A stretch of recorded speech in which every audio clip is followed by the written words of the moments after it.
Astrology. And so tonight I was going to do a quick update on this fall season that's so erratic and highly energized. So we're at the school. By the way, we're going to be having an open house this weekend at the school on Sunday, starting at 3, and you're welcome to come. We also will do a small online. If you want to go contact Mindy or for a code to get in, a link. And so that's what we're doing, and we'll be starting school in September. So let's start here. Okie dokie, here we go. So I want to talk about, August has been a very, very busy month, and we've had Mars and Jupiter conjunct.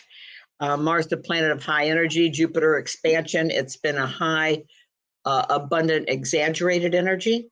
In the last few weeks, things got Jupiter expansion carried away, perhaps. So now this was the Mars-Jupiter conjunction. If you take Earth, and of course, astrology is based on the planets and their relationship to us. So here's Earth, and there was Mars lined up with Jupiter. Very differences, but seen on the same ecliptic point. So we saw it at 16 Gemini.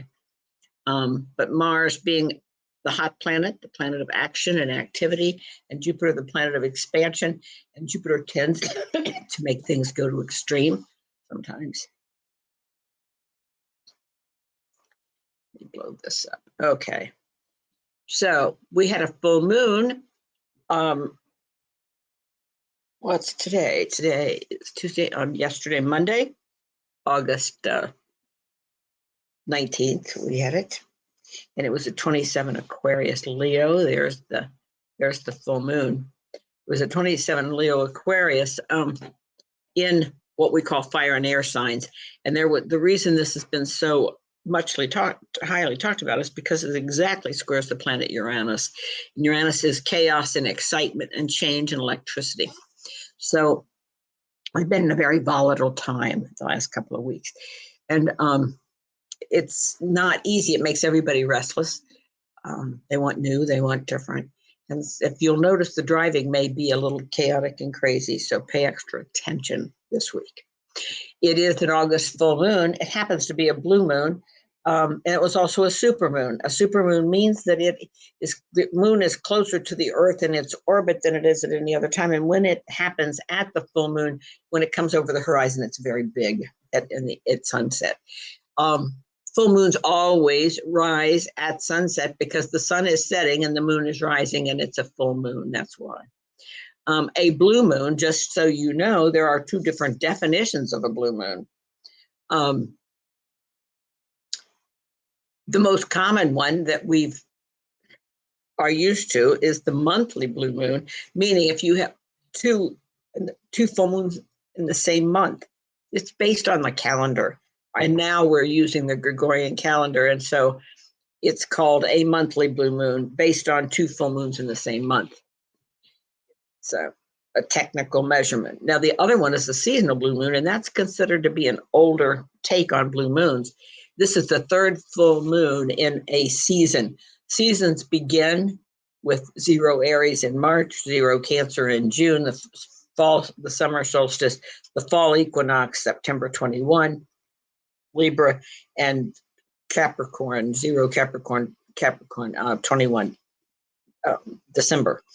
So if you happen to have as many as 4 full moons, but the third one of the season is called a blue moon, and it's a seasonal full moon, and that's an old term, just FYI. Here's the U.S. chart. We talked about the full moon being at 27 Aquarius, and of course, here's United States chart. We are a Cancer country. Sun's in Cancer. The moon in this chart, and the one we're using for 5:10 p.m., drawn up by Ebenezer Sibley, he was at the signing and said the official signing was at 5:10 p.m. in Philadelphia. the sun was at 27 Aquarius. Now, that's the degree of this full moon. Therefore, the moon is the people, the moon is emotion. And so, with this full moon triggering the people of the United States, everybody's up in arms, everybody's emotional, and everybody's reacting. We're hoping that we get through the Democratic convention without anybody being hurt because of this erratic, restless energy in the full moon. Here is the Democratic convention. It started last night on the full moon. There's your full moon basically squaring Uranus. It doesn't say what they're going to do, but there's the Jupiter Mars, and so it's a highly energized activity. They're in Chicago, Illinois. So when they started last night, they were in Aquarius ascendant, which is very humanitarian and reasonable and objective. So it's going to have a solid tone to it. Now, Kamala, I don't know how we say her name, Harris. Interesting. Now, she is a Libra. Her moon's in Aries. She was born on a full moon, 27 Aries Libra. So, and this full moon was 27 Aquarius. It's a positive relationship, but it's coming in. The full moon hit her Saturn at 28 Aquarius. There's the Saturn. And Saturn is responsibility and to be in charge and to be an authority. So this full moon and this convention will call her to step up, take charge, and be the Saturn decision maker. So she'll be pushed to do her Saturn in charge work, where she's been playing the part of the vice president, which was a much more Libra, her son's in Libra, much more social and appeasing energy. Now she's going to be called to do Saturn on the midheaven. Here is election day. It's coming in November. It's November 5th this year. I did it for Washington, D.C. I did it for 12 a.m. because different people open the polling booths across the United States. But the East Coast, there are a couple of places that actually open their polling booths at midnight. So as far as I'm concerned, the country triggers the election.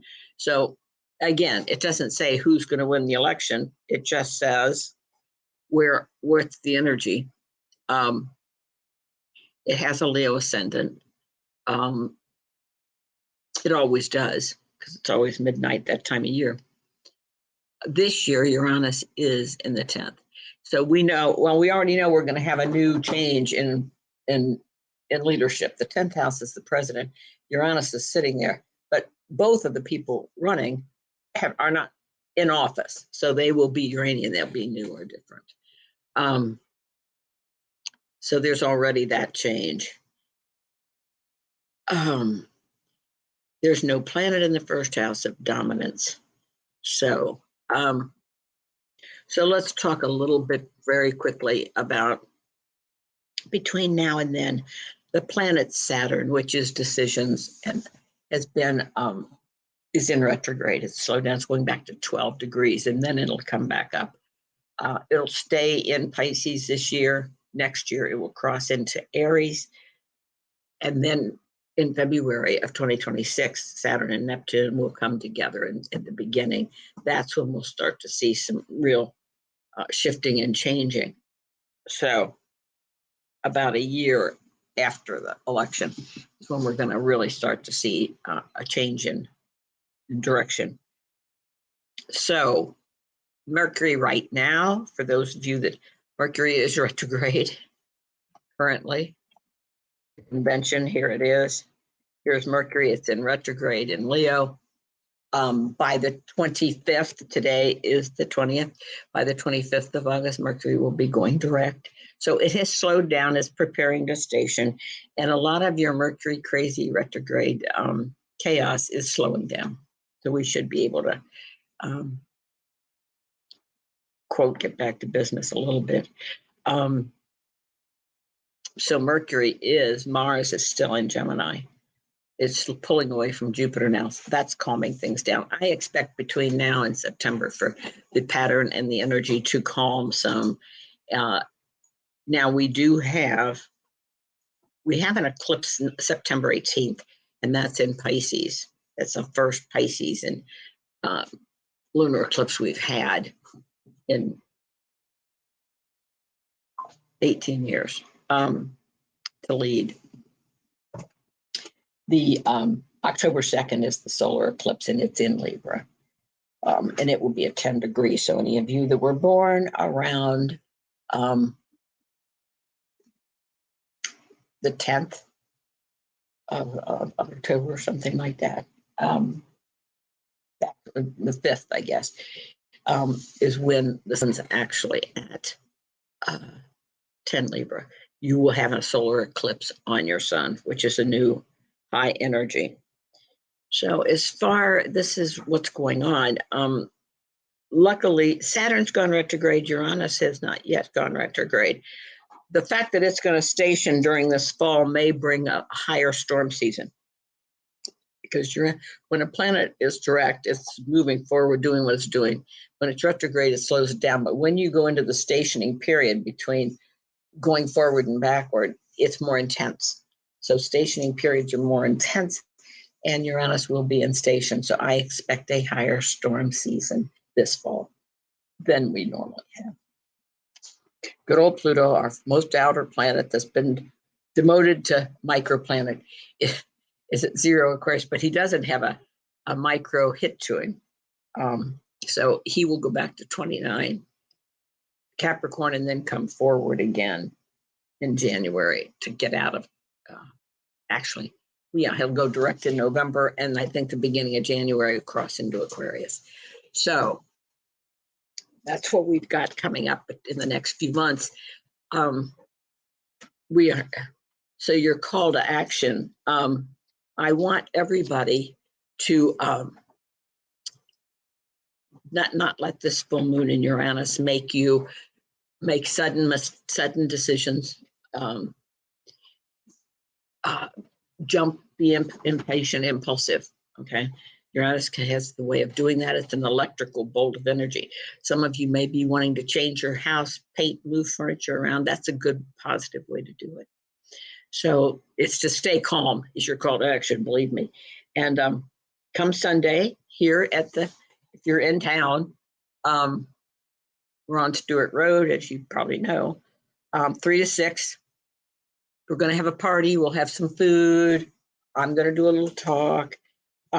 And we are sorting some of our books, and we've been gifted some books. So we will be passing along free books to anybody that comes on, that you may choose a couple of books to take home with you of various types. So come play with us on Sunday. We look forward to seeing you, and enjoy this beautiful weather because it's stunning. Okay, guys. See you hopefully on Sunday. If not, see you in the ethers.